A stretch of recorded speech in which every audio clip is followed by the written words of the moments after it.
आदेश ने दुरुस्त कहा था। डिसेंट होटल हजम में छोटा होने के बावजूद बहुत हसीन और नफीस था। मुझे जो कमरा दिखाया उसमें एयर कंडीशनर तो नहीं था, मगर मुझे वो पसंद आया। मैंने 100 रुपया एडवांस जमा करवा दिया। सामान कमरे में पहुंचाने वाले खादिम के हिस्से में 5 रुपया आया। मैंने उसे समझा दिया कि वो मिलने वाली इस भारी टिप का चर्चा न करे। कमरे में पहुंचने पर मैंने दरवाजे की कुंडी चढ़ाई और टेलीफोन का रिसीवर उठाकर कान से लगा लिया। चंद ही सानियों के बाद मुझे एक मर्दाना आवाज सुनाई दी। कोई अंग्रेजी में मेरा फर्जी नाम लेकर पूछ रहा था कि वो मेरी क्या खिदमत कर सकता है। मैंने बारोब लहजे में कहा, क्या आप होटल ब्लू डायमंड के इस्तकबालिया से मेरी बात करवा सकते हैं? मुझे कुछ देर इंतजार करने को कहा गया। मैंने रिसीवर क्रेडल पर रख दिया। मुझे ज्यादा इंतजार न करना पड़ा। फोन की घंटी बजते ही मैंने रिसीवर उठा लिया। दूसरी तरफ से कहा गया, होटल ब्लू डायमंड के रिसेप्शन पर बात करें मिस्टर राहुल। फिर हल्की सी क्लिक के बाद मैंने एक मानूस सी आवाज सुनी। मैंने कदरे खुरदरे लहजे में कहा कि मैं राहुल हूँ और कुछ ही देर पहले वहाँ से चेकआउट करके आया हूँ। मुझे फौरन ही शनाख्त कर लिया गया और वही रस्मी सवाल पूछा गया कि मेरी क्या खिदमत की जा सकती है। मैंने बेलचक लहजे में कहा, मेरा अंदाजा है आज दोपहर या शाम तक मेरे एक दोस्त मुझसे मिलने वहाँ आएंगे। आप उन्हें मेरा पैगाम पहुँचा दें तो मैं ममनून हूँगा कि मैं अब सिनेमा रोड पर वाक़े डिसेंट होटल में मुकीम हूँ। दूसरी तरफ से पुरजोर लहजे में यकीन दिलाया गया कि मेरी हिदायत पर हर्फ ब हर्फ अमल किया जाएगा। मैंने गुस्ल खाने का जायजा लिया तो ये देखकर दिल खुश हो गया कि वहाँ भी एक बड़े साइज का बाथ टब मौजूद है। यही नहीं, उसके पहलू और दीवार के दरमियान एक मुनासिब हजम का खला भी मौजूद है। मेरे पास वक्त की कमी नहीं थी, लिहाजा मैंने अपने सूटकेस से मजीद अहम अशिया शोल्डर बैग में मुंतकिल की और उसे बाथ टब के अकब में छुपा दिया। कोई 1.5 घंटे के बाद मेरे फोन की घंटी एक बार फिर बज उठी। इस्तकबालिया से मुझे बताया गया कि आदेश नामी साहब मुझसे मिलने आए हैं। मैंने उससे बात करने की हिदायत की। अगले ही सानिये मैंने आदेश की आवाज सुनी। मैंने उसे कहा, होटल से बाहर निकलकर बाएं तरफ 100 गज के करीब फासले पर एक चाय खाना है, वहाँ पहुंचकर तुम मेरा इंतजार करो। उसने हामी भर कर राब्ता खत्म कर दिया। कुछ देर बाद मैंने गुस्ल खाने में जाकर अपने हुलिये का जायजा लिया और कमरे से निकलकर इस्तकबालिया पर पहुंच गया। मैंने कमरे की कुंजी जमा करवाना चाही तो मुझे बताया गया कि मैं कुंजी अपने पास रख सकता हूँ। मैं शुक्रिया अदा करके होटल से निकल आया और टहलने के अंदाज में बाएं तरफ चल दिया। टैक्सी में उस तरफ से गुजरते हुए मुझे उस चाय खाने पर काफी रश नजर आया। मैं वहाँ पहुंचा तो उस वक्त भी वहाँ बहुत से गाहक मौजूद थे। मुझे दूर से आदेश नजर आ गया। मैं सीधा उसके सामने मेज के दूसरी तरफ जा बैठा। मैंने 2 चाय और बिस्किट मंगवाए। गुफ्तगू का आगाज आदेश ने किया। बोला, इत्तेफाक से यहाँ आने से पहले मैंने गौतम जी और रतन को देखा है। मैंने कहा, तुम्हारा सेठ अपने खास मेहमान को गाड़ी तक छोड़ने आया होगा। आदेश ने कहा, हाँ, मगर मुझे गौतम जी के चेहरे पर काफी बेजारी नजर आई। उसने काफी बददिली से रतन को रुखसत किया था। मैंने मुंह बनाकर तल्ख लहजे में कहा, गौतम अपनी तरफ से कितनी भी पारसाई जताए मैं उसे माफ नहीं करूंगा और उसे अपनी इस हरकत का संगीन खमियाजा भुगतना पड़ेगा। उसने मेरी जो तौहीन की है मैं उसका संगीन बदला लूंगा। मेरे लहजे में ऐसी आग थी कि आदेश चौंक पड़ा। मैंने उसकी तरफ गौर से देखते हुए कहा, हैरान होने की जरूरत नहीं है आदेश। मैं बज़ाहिर बहुत नरम दिल और मरजान मरंज इंसान हूँ, मगर इस मामले में मेरी फितरत बिल्कुल अलग है। मैं अपनी बेइज्जती किसी कीमत पर बर्दाश्त नहीं कर सकता। मैं गौतम और रतन को सख्त सजा दिए बगैर यहाँ से नहीं जाऊंगा। मैं उन्हें कत्ल नहीं करूंगा, मगर ऐसा नुकसान जरूर पहुंचाऊंगा कि वो जिंदगी भर याद रखेंगे। अगर तुम्हें अपने मालिक से हमदर्दी महसूस हो रही है तो मैं तुमसे माजरत खा हूँ। आदेश ने जल्दी से कहा, ऐसी कोई बात नहीं है राहुल जी। वैसे भी अब मैं खुद को ज़हनी तौर पर गौतम सेठ से लाताल्लुक होने के लिए तैयार कर चुका हूँ और आपकी तरफ से बाज़ाब्ता इजाजत के बगैर ही मैं आपको मालिक मान चुका हूँ। मैंने कहा, अच्छी तरह सोच लो आदेश भैया। मैं गौतम को मजा चखाने के लिए कानून और समाज की पाबंदियों की भी परवाह नहीं करूंगा। क्या तुम मेरा साथ देने के लिए इस हद तक जा सकते हो? आदेश ने कहा, एक बार आजमा कर देख लो राहुल बाबू। मैं कोई इतना बहादुर आदमी नहीं हूँ, मगर आपका दिल जीतने के लिए कुछ भी कर गुजरूंगा। मैंने पुरजोश लहजे में कहा, बस तो फिर यूं समझो कि आज से तुम मेरे लिए काम करोगे और ये अच्छी तरह समझ लो कि मैं अपने साथी को कभी मुश्किल में गिरफ्तार नहीं होने देता। फिलहाल तुम्हारी माहाना तनख्वाह 500 रुपए होगी। कोई कारनामा दिखाने पर नकद इनाम उसके अलावा होगा, ठीक है? मेरी बात सुनकर आदेश खुशी से झूम उठा और फिर जोशीले लहजे में बोला, तो फिर मैं अभी जाकर ये जिल्लत भरी नौकरी गौतम सेठ के मुंह पर मार कर वापस आता हूँ। मैंने हंसते हुए कहा, अरे नहीं बुद्धू, अगर तुमने गौतम की नौकरी छोड़ दी तो फिर उससे इंतकाम लेने में तुम मेरा साथ कैसे दे सकोगे? मेरी बात सुनकर आदेश चौंका। बोला, ये तो आप ठीक कह रहे हैं, तो फिर मैं वहीं काम करता रहूं? मैंने कहा, हाँ, और आज से तुम्हारी ड्यूटी ये है कि अपनी आंखें और कान खुले रखो, और गौतम की केमिकल्स की खेप के बारे में कोई भी काम की बात मालूम हो तो फौरन मुझे बताओ। उसने केमिकल्स से दौलत कमाने का सिलसिला जारी रखने के लिए मुझे चोर बनाया था। मैं उसे उन्हीं केमिकल्स के जरिए तबाह बर्बाद करना चाहता हूँ। मेरी बात सुनकर ताज्जुब और हैजान के मारे आदेश की आंखें अपने हलकों में फैल गईं। फिर उसने कुछ सोचकर कहा, ये तो आपने कमाल का तरीका सोचा है राहुल बाबू। उससे इंतकाम लेने का कोई और कारगर तरीका हो ही नहीं सकता। मैंने जवाब में हाँ में गर्दन हिलाई और उसे कहा, अब मैं यहाँ से जा रहा हूँ। कोई फरलांग भर आगे मैंने एक बाग देखा है। इस वक्त वहाँ कम ही लोग होंगे। ये पैसे रखो और बिल अदा करके थोड़ी देर के बाद तुम भी वहाँ पहुँच जाओ। बाकी बातें वहाँ होंगी। आदेश ने हुक्म की तामील में सर हिलाया। मैं चाय खाने से निकला और रास्ते से एक अंग्रेजी अखबार खरीद कर दरमियानी रफ्तार से बाग की तरफ चल दिया। मैं सलाखों वाले फाटक से अंदर दाखिल हुआ तो मेरी तवक्को के ऐन मुताबिक वहाँ गिनती के चंद लोग चहलकदमी और योगा करते नजर आए। मैं फाटक से कोई 100 गज के फासले पर नस्ब एक संगी बेंच पर जा बैठा और अखबार खोल लिया। मुझे खबरों से कोई खास दिलचस्पी नहीं थी, मगर फिर वक्त गुजारी के लिए अखबार का जायजा लेने लगा। पहली ही नजर में अंदाजा हो गया कि वो हुक्मरान जमात का भोंपू अखबार है, जिसके पहले सफे पर इंदिरा गांधी की 4 बातस्वीर खबरें मौजूद थीं। ये समझना मुश्किल नहीं था कि नेहरू की बेटी अगले इंतखाबात जीतकर अपने बाप की जगह राज सिंहासन संभालने की भरपूर तैयारियां कर रही है। बमुश्किल 10 मिनट गुजरे होंगे कि मुझे आदेश बाग के फाटक से अंदर दाखिल होता दिखाई दिया। मुझे तलाश करने में उसे ज्यादा देर न लगी। ताहम वो सब्जे में कुछ देर चहलकदमी करने के बाद मेरी तरफ बढ़ा। उसने अब तक खुद को खासा समझदार बंदा साबित किया था। मेरे पास पहुंचकर उसने मेरे पास बैठकर अखबार के अंदरूनी सफ़हात पढ़ने की इजाजत तलब की। मैंने उसकी फरमाइश पूरी कर दी। उसने जैसे ही अखबार के अकब में मुंह छुपाया, मैंने गुफ्तगू का सिलसिला वहीं से शुरू कर दिया। कहा, मैं गौतम की कमाई का सबसे बड़ा जरिया उससे छीनना चाहता हूँ। अब तुम बताओ ये काम कैसे हो सकता है। ये कहते हुए मैंने अपना लहजा राजदाराना बना लिया था। मेरी तवक्को के मुताबिक इतनी अहमियत और पजीराई मिलने पर आदेश खुशी से फूल गया। फिर उसने गंभीर से तासुरात चेहरे पर तारी करते हुए कहा, मेरे ख्याल में सबसे अच्छा तरीका तो ये है कि किसी तरह रतन जी को नाराज करके गौतम सेठ से बदजन कर दिया जाए, ताकि वो उसे अपने केमिकल सप्लायर्स की फहरिस्त से निकाल बाहर करें। आदेश की ये बात सुनकर मैं सचमुच हैरत से उछल पड़ा। मैंने इस जाविये से तो अभी तक सोचा ही नहीं था। मैंने आदेश को पुरजोर शाबाशी दी और साथ ही 50 रुपए उसे थमा दिए। कहा, यार तुम तो मेरे अंदाजे से ज्यादा समझदार निकले। वाकई गौतम को जिक पहुंचाने का इससे अच्छा तरीका कोई हो ही नहीं सकता। नकद रकम हाथ लगने के साथ तारीफ के डोंगरे आदेश की आंखों में आतिशबाजी के लिए काफी थे। उसने मसरूर लहजे में कहा, राहुल जी, मेरी तालीम तो ज्यादा नहीं है, मगर आप जैसे जहां दीदा लोगों की सोहबत में रहने से अकल से थोड़ा काम लेना सीख लिया है। वो दोनों एक दूसरे की शक्ल देखने के भी रवादार न हो, इससे अच्छा इंतकाम क्या होगा। और उसके नतीजे में गौतम सेठ कमाई के बहुत बड़े जरिए से हाथ धो बैठेगा। उसके लिए ये बेहतरीन सजा होगी। मैंने कहा, वो तो ठीक है, मगर तुम ही बताओ कि ये सब करेंगे कैसे। जाहिर है गौतम जानबूझकर तो ऐसी हरकत करेगा नहीं जिससे उसके लिए सोने के अंडे देने वाली मुर्गी यानी रतन बाबू नाराज हो जाए। आदिश ने कहा, आप बिल्कुल ठीक कह रहे हैं राहुल बाबू, मगर दिमाग लड़ाने से कोई न कोई तरकीब समझ में आ ही जाएगी। मैंने कहा, अच्छा तो तुम भी सोचो, मैं भी अपने भेजे पर जोर डालता हूँ। आज शाम 6 बजे फिर यहीं मिलते हैं। अगर कोई रास्ता न सूझा तो मिलकर सोचेंगे। आदेश को रुखसत करने के कुछ देर के बाद मैं बाग से निकल आया और टहलते हुए डिसेंट होटल की तरफ बढ़ने लगा। इस दौरान में मेरा जहन मुसलसल सोच रहा था।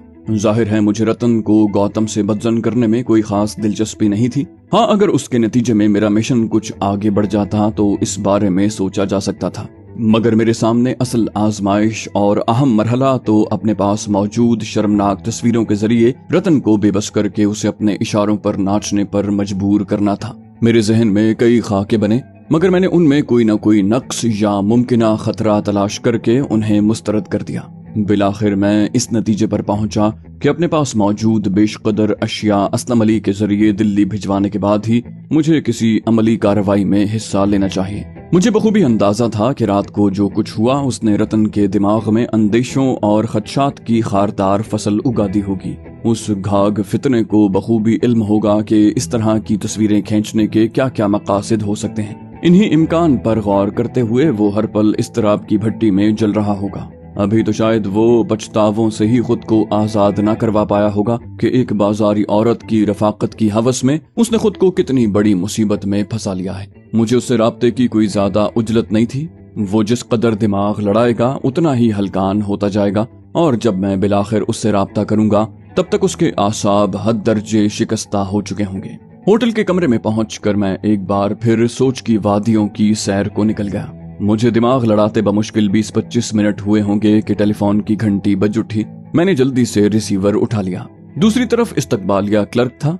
बोला, राहुल जी, लक्ष्मण त्रिवेदी नामी एक साहब आपसे मिलने आए हैं। मैंने पुरजोश लहजे में कहा, ओहो, मेरा दोस्त लच्छू आया है यार, उसे जल्दी से मेरे कमरे में भिजवा दो और बहुत अच्छी सी चाय और साथ कुछ नाश्ता भी। कुछ ही देर बाद मेरे कमरे के दरवाजे पर दस्तक हुई। मैंने भारी लहजे में कहा, कम इन। दरवाजा खुला और खिचड़ी दाढ़ी और मूंछों वाला एक अधेड़ उम्र शख्स अंदर दाखिल हुआ। उसके लिबास से मजहब का अंदाजा लगाना मुश्किल था।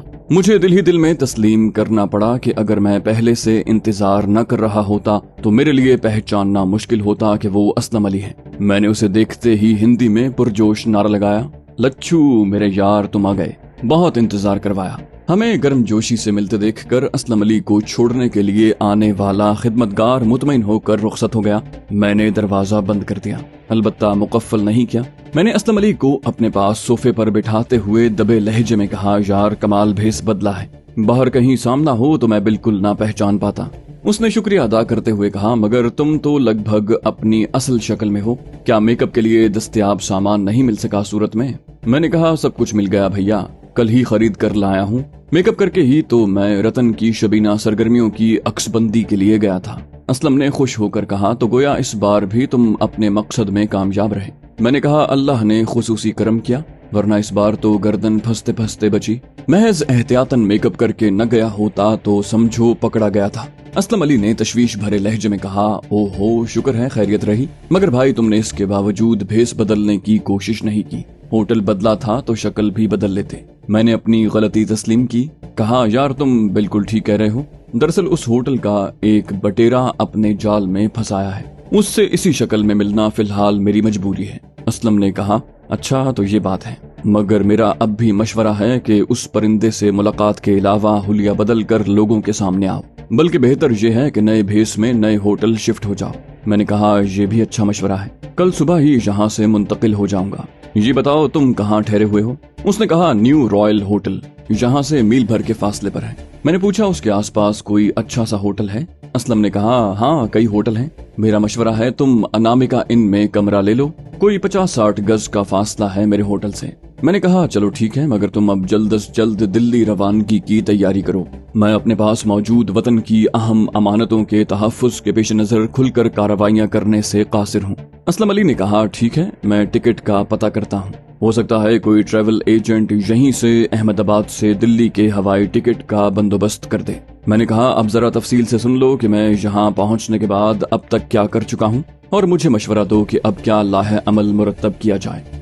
उसने पुरजोश लहजे में कहा, हाँ हाँ जरूर, मगर पहले वहाँ से बात शुरू करो जहाँ तुम फंसने से बाल बाल बचे थे। मैंने उसे बताया कि इफ्तिखार महमूद साहब के हुक्म के ऐन मुताबिक मैंने रतन की नजरों में आए बगैर काम दिखाने का फैसला किया था, मगर इत्तेफाक की बात है कि अहमदाबाद से पोलराइड कैमरा खरीद कर वापस आते हुए मुझे वाकई इतनी देर हो गई थी कि होटल में पहुंचा तो गौतम के कमरे में सजी पीने पिलाने की महफिल खत्म हो चुकी थी, और शायद उसके बाद की शैतानी सरगर्मियों का मरहला जारी था। मुझे यकीन था कि ख्वाबावर सुफूफ जल्द उन्हें बेबस कर देगा। मैंने एक अच्छा सा मेकअप किया और खासी देर इंतजार के बाद अपने मिशन पर निकल खड़ा हुआ।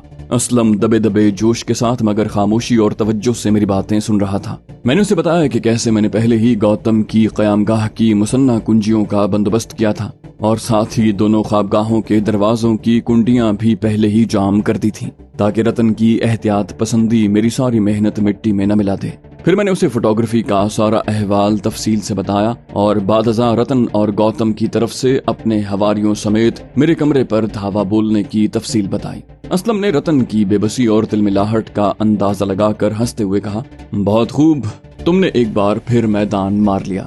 वैसे मैं तुम्हारी जगह होता तो रतन से जरूर पूछता कि वो चोर आखिर कौन सी ऐसी अनमोल चीजें चुरा कर ले गया है कि जिससे महरूम होने पर वो जलबिन मछली की तरह तड़प रहा है। मैंने कहा उसे बखूबी एहसास था कि उन रंगीन और संगीन लम्हात की अक्कास तस्वीरें उसकी पेशावराना और जाती जिंदगी बर्बाद कर सकती हैं। ऐसे में वो जितना भी तड़पता फड़कता वो कम था। असलम अली की फरमाइश पर मैंने 8 फोटोग्राफ उसके सामने रख दिए। उसने तवज्जो से सारी तस्वीरें देखी और फिर जोशो मुसर्रत से कहा, बहुत जबरदस्त फोटोग्राफी है। हर तस्वीर में दोनों की शक्ल और करतूत वाज़ेह हैं। वाकई रतन की गर्दन पूरी तरह फंस चुकी है। अब अगला कदम कब उठाने का इरादा है? मैंने कहा, मेरे पास उसके घर और दफ्तर दोनों का फोन नंबर मौजूद है।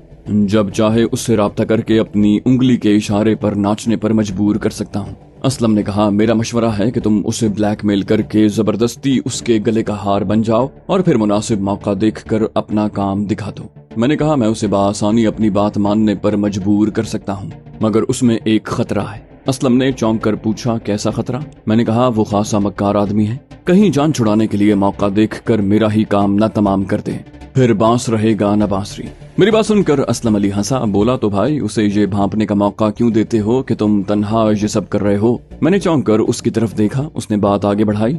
बोला, उससे ब्लफ खेलो, उसे ये झांसा दो कि तुम अकेले नहीं हो, बल्कि एक पूरा गिरोह इस कार्रवाई में शरीक है, और अगर उसने तुम्हें कोई नुकसान पहुंचाने की कोशिश की तो तुम्हारे साथ ही उसकी शर्मनाक तस्वीरें उसके घर वालों और आला हुकाम तक पहुंचाकर उसे तबाह बर्बाद कर देंगे। मैंने सच्चे दिल से उसकी तजवीज को सराहते हुए कहा, यार ये तो तुमने बहुत कमाल का मशवरा दिया है, मैं यकीनन इस पर अमल करूंगा। असलम अली ने मुतमईन अंदाज में सर हिलाया और बात जारी रखी। बोला, देखो ये कोई इतना मुश्किल नहीं है, मैं तुम्हें बताता हूँ कि अब तुम्हें क्या करना है। मुझे यकीन है कि चंद सादा सी तरकीबों से उसके जहन में ये बात अच्छी तरह बिठाई जा सकती है कि एक पूरा गिरोह उसे अपने जाल में फंसा सकता है। मैंने पुरजोश लहजे में कहा, इससे अच्छी क्या बात हो सकती है? जल्दी से बताओ उसे कैसे ये यकीन दिलाया जा सकता है। वो मुझे तफसील से बताने लगा कि मुझे अपना मकसद हासिल करने के लिए क्या करना होगा। उसकी बताई तरकीबें वाकई लाजवाब और काबिल अमल थीं। मुझे दिल ही दिल में एतराफ करना पड़ा कि मेरा जहन इस अंदाज में नहीं सोच सका था। मैंने उसकी तजावीज को दिल खोल कर सराहा और फिर अपनी तरफ से कुछ इजाफे और तरामीम भी पेश की, जिन्हें असलम अली ने बखुशी कबूल कर लिया। हमने तय किया कि इन तरकीबों पर अमल दरामद का आज ही से आगाज कर दिया जाए। असलम ने कहा, ठीक है, तो मैं अब शहर का चक्कर लगाकर भेस बदलने के ऐसे लवाजिमात का बंदोबस्त करता हूँ जिनसे तुम झटपट एक नया रूप धार सको और जब चाहे कुछ ही देर में अपनी असल शक्ल सूरत और हुलिये में वापस आ सको। तुम 2 घंटे बाद मेरे होटल पहुँच जाओ। मैं तुम्हारे नए बहरूप के इंतजामात समेत अपने कमरे में मुंतजिर मिलूंगा। असलम के रुखसत होने के कुछ ही देर के बाद मैं भी कमरे से निकला और होटल से निस्फ फरलांग के फासले पर पहुंचकर एक ऑटो रिक्शा रोका और गुजराती में तार घर चलने की फरमाइश की। रिक्शा ड्राइवर ने हाँ में गर्दन हिलाई और दरमियानी रफ्तार से एक तरफ बढ़ने लगा। बमुश्किल 5 मिनट के बाद उसने मुझे डाक खाने से मुंसलिक तार घर के फाटक पर उतार दिया। मैं बड़े से कमरे में पहुंचा तो वहां पहले ही 5 अफराद टेलीफोन पर कॉल मिलवाने के मुंतजिर थे। मैंने मुतल्लिका क्लर्क के पास अपना मतलूबा नंबर बताया और कॉल का दौरानिया 5 मिनट लिखवाया। उसने मेरा नाम पूछा। मैंने कहा, मेरा नाम दीप फोटोग्राफर है। फोन वाले को पैगाम देना कि रतन के लिए बहुत अहम कॉल है। क्लर्क ने मुझे बताया हुआ नंबर और पैगाम लिखकर पर्चा मुतल्लिका टेलीफोन ऑपरेटर के पास भिजवा दिया। 5 मिनट की कॉल की पेशगी रकम वसूल करके उसने रसीद मेरे हवाले की। मुझे अपनी बारी का इंतजार करने की हिदायत की। मैं टेलीफोन ऑपरेटर की मेज के पास रखी बेंच पर मुंतजिर 5 अफराद के पास जा बैठा। टेलीफोन ऑपरेटर नंबर डायल करके मुतल्लिका नंबर की तस्दीक करता और फिर स्टॉप वॉच चलाने के साथ टेलीफोन पर लगा एक नीला बटन दबाकर मुतल्लिका फर्द को कुछ ही दूर बने लकड़ी के कैबिन में जाकर कॉल वसूल करने की हिदायत करता। कॉल खत्म होते ही टेलीफोन पर एक सुर्ख बटन रोशन हो जाता। उसके साथ ही वो स्टॉप वॉच भी रोक देता। उसके साथ ही वो गुफ्तगू के दौरानिये की पर्ची कॉल करने वाले के हवाले कर देता। मेरी बारी आने में कोई 20 मिनट लग गए। बिलाखिर मैं टेलीफोन ऑपरेटर के सामने पहुंच गया। उसने मेरे नाम की तस्दीक की और फिर मेरा बताया हुआ नंबर डायल करने लगा। पहली ही बार नंबर डायल करने पर राब्ता कायम हो गया। टेलीफोन ऑपरेटर ने नंबर की तस्दीक करने के बाद पूछा, क्या आप रतन बात कर रहे हैं? दूसरी तरफ से कोई जवाब मिलने पर टेलीफोन ऑपरेटर ने कहा, आप रतन जी को बताएं कि दीप फोटोग्राफर उनसे बात करना चाहता है, बहुत अहम कॉल है। कुछ देर जवाब का इंतजार करने के बाद उसने पूछा, आप रतन जी हैं? अच्छा, मैं बात करवाता हूँ। फिर उसने टेलीफोन पर मौजूद नीला बटन दबाया और मुझे इशारे से कैबिन में जाने को कहा। मैं कैबिन में पहुंचा तो वहां रखे बगैर डायल के टेलीफोन की घंटी बज रही थी। मैंने जल्दी से रिसीवर उठाया और अपनी आवाज में भर्राहट लाकर धीमे लेकिन पुरएतमाद लहजे में कहा, जय श्री कृष्णा रतन बाबू, आप ठीक तो हैं? दूसरी तरफ से रतन बोला तो उसके लहजे में इस्तराब नुमाया था। जय श्री कृष्णा, आप कौन? मैंने मानी खेज लहजे में कहा, मैं आपका सेवाकार दीप फोटोग्राफर बात कर रहा हूँ बम्बई से। मैंने ये बताने के लिए फोन कॉल की है कि हमारे फोटोग्राफर बनवारी लाल ने आपकी पत्नी के साथ जो फोटोग्राफ बनाए थे वो धुल कर आ गए हैं। मेरी बात सुनते ही दूसरी तरफ चंद सानियों के लिए मुकम्मल खामोशी छा गई। फिर रतन ने लरसती आवाज में कहा, तुम चाहते क्या हो? मैंने उसका सवाल नजरअंदाज करके अपनी बात आगे बढ़ाई। कहा, हाँ, सब पिक्चरें बहुत अच्छी आई हैं, इतनी अच्छी कि हमारे गुरु ने बनवारी लाल को बधाई के साथ इनाम भी दिया है। आप देखेंगे तो आप भी उसके लिए कुछ न कुछ इनाम जरूर भिजवाएंगे। आदेश दें तो कल वो 8 अनमोल पिक्चर्स अपने बंदे के हाथ आपके दफ्तर भेज दूं। दूसरी तरफ फिर खामोशी छा गई। इस मर्तबा रतन बोला तो उसके लहजे में शिकस्तगी नुमाया थी। बोला, भगवान के लिए ऐसा न करो, मैं बड़ी कठिनाइयों के बाद इस पोस्ट तक पहुंचा हूँ, मेरा जीवन नष्ट हो जाएगा। मैंने जवाब में खुशगवार लहजे में कहा, ठीक है, आज शाम 5 बजे मेरे 2 साथी आपकी तस्वीरों के साथ आपके भातर रोड वाले दफ्तर आएंगे। मैं फोटो सेशन का बिल भी साथ भिजवा दूंगा। आप राशि तैयार रखना। अपने दफ्तर वालों को भी बता देना कि 2-3 खास मेहमान आपसे मिलने आ रहे हैं, उन्हें फौरन आपके पास पहुंचा दिया जाए और अच्छी सी चाय और बिस्किट तैयार रखे जाएं। रतन ने जवाब में नीम मुर्दा लहजे में कहा, ठीक है, परंतु मुझे राशि तो बता दो। मैंने हंसते हुए कहा, आपसे ज्यादा धन थोड़ी मांगेंगे, बस 50 रुपए का बंदोबस्त कर लेना, बाकी बातें मेरा साथी अजीत और किशन आपसे कर लेंगे। वक्त याद रहेगा ना, शाम 5 बजे। रतन ने थके थके से लहजे में कहा, ठीक है, मैं आपकी पेमेंट तैयार रखूंगा। मैंने धन्यवाद कहकर राब्ता मुनक़ता कर दिया। इस गुफ्तगू में बमुश्किल 1 मिनट सर्फ हुआ होगा, मगर टेलीफोन ऑपरेटर ने 2 मिनट गुफ्तगू की पर्ची काट कर मेरे हवाले कर दी। मैं बकाया 3 मिनट का मुआवजा लेकर तार घर से निकल आया।